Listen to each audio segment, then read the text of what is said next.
Tapis rouge, honneur militaire, revue de troupes, présence à l'hémicycle d'éminentes personnalités, le corps diplomatique, présidents d'institutions, sages, notables, dignitaires et autres. Mais encore une fois, tout ce cérémonial n'aura servi à rien. Fidèles à une pratique devenue une habitude pour eux, les députés de l'opposition, une fois de plus, boycottaient la cérémonie d'ouverture de session, la deuxième ordinaire de l'année, et qui sera consacrée à l'examen et au vote du budget de l'État gestion 2011. Au contrôle de présence, seulement 23 députés sont recensés, et devant ce spectacle qu'il qualifie d'ailleurs de comédie, Mathurin Kofinago, président de l'institution parlementaire, a visiblement du mal à cacher sa tristesse et son amertume.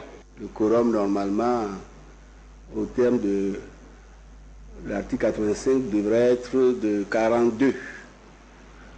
Nous ne sommes que 23, il y a beaucoup de députés qui sont absents, il y a même les vice-présidents qui sont absents.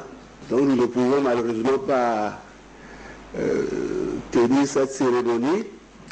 Je suis vraiment désolé, je voudrais vous présenter nos excuses, particulièrement aux invités, aux honorables invités. Je suis désolé que le Parlement béninois continue de vous infliger cette comédie. Cela relève ou procède d'une certaine compréhension de la politique que nous avons au Bénin. N'est-ce pas? Je pense que cette situation est due globalement au fait que le monde est compliqué et complexe. Et pour illustrer le fait, je voudrais citer René Descartes. On a rarement affaire avec des personnes parfaitement raisonnables. Fin de citation.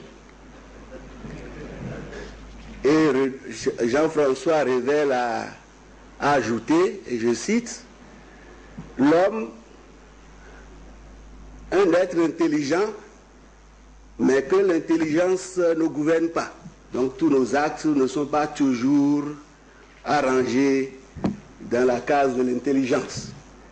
Donc si cela peut vous consoler un tout petit peu et soulager les peines que vous avez, je me suis permis de citer ces deux auteurs.